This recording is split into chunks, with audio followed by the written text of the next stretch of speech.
কী লাভ এত অহংকার করে, হিংসা করে? একদিন তো সব কিছু ছেড়ে চলে যেতেই হবে।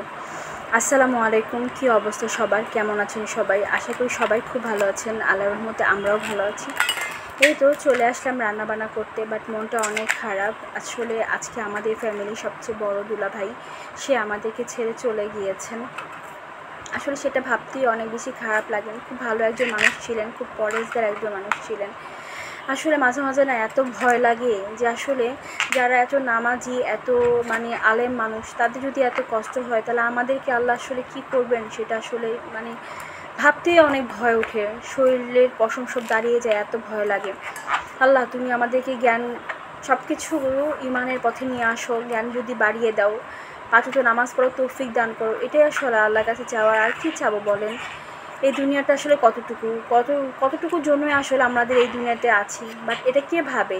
আমি বা ভাবি সারাদিন সব কিছুর জন্য সময় আছে, বাট নামাজ যখন পড়বো তখন আর ভালো লাগে না, এমন একটা অবস্থা। আসলে দুলাভাইয়ের কথা কেন বলছি, উনি অনেক পরেজগার একজন মানুষ ছিলেন। ওনার সামনে দাঁড়ালেই সবসময় বলতে, নামাজ পড়েছিস, নামাজটা পড়ে নে। তারপরে ওনার হাতে সবসময় তসবিহ থাকতো, সবসময় দুলাভাই জিকির করতেই থাকতেন। আহারে, মানুষগুলো চলে যাচ্ছেন। আসলে এই মানুষগুলো না, বলার মতো যে মানুষগুলো, সেই মানুষগুলোই সব চলে যাচ্ছেন। মুরব্বিগুলো আমাদের মাথা থেকে সবাই চলে যাচ্ছেন। আমার বাবা মা চলে গিয়েছেন, যেই কাছের মানুষগুলো ছিলেন, যে মুরব্বিগুলো ছিলেন, সবাই আস্তে আস্তে চলে যাচ্ছেন। এই মানুষগুলোকে না চাইলেও আর কখনোই পাবো না। জাস্ট ওনাদের স্মৃতিগুলোই আমাদের কাছে থাকবেন। আমার যখন বিয়ে হয়, দুলাভাই এত খুশি হয়েছিলেন, খুবই খুশি হয়েছিলেন। এই যে এই কথাগুলো সবাই কিন্তু সবার জন্য না, কিন্তু কিছু কিছু মানুষ আছে যার কথাগুলো না আসলে মনেই গেঁথে থাকে। এই দুলাভাইটাও এত ভালো মানুষ ছিলেন, আমাদেরকে এত আদর করতেন। আমার মার সাথে তো দুলাভাই খুব ভালো একটা সম্পর্ক ছিল, খুবই অন্যরকম সম্পর্ক ছিল আমার মার সাথে। যাই হোক, আমার মা মারা গিয়েছেন, সেটাও আসলে অনেক কষ্টদায়ক একটা ছিলেন।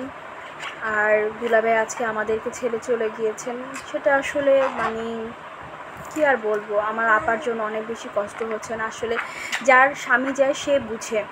আসলে যতই হোক না কেন, স্বামী তো স্বামী, সে পঙ্গু হোক বা বিছানায় পড়ে থাকুক, তারপরেও তো আমার একজন সঙ্গী আছেন, আমার একজন ভালোবাসার মানুষ সাথে আছেন। বাট সেই মানুষটা আপাকে ছেড়ে চলে গিয়েছেন।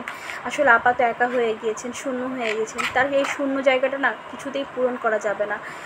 এটা আসলে কি বলবো, সান্ত্বনা দেওয়ার মতো কোনো ভাষা আমার নেই। শুধু আল্লাহর কাছে দোয়া করে, আল্লাহ তুমি যে দুলাভাইকে জান্নাতবাসী করে দিও, তার কবরে সব আযাব তুমি মাফ করে দিও।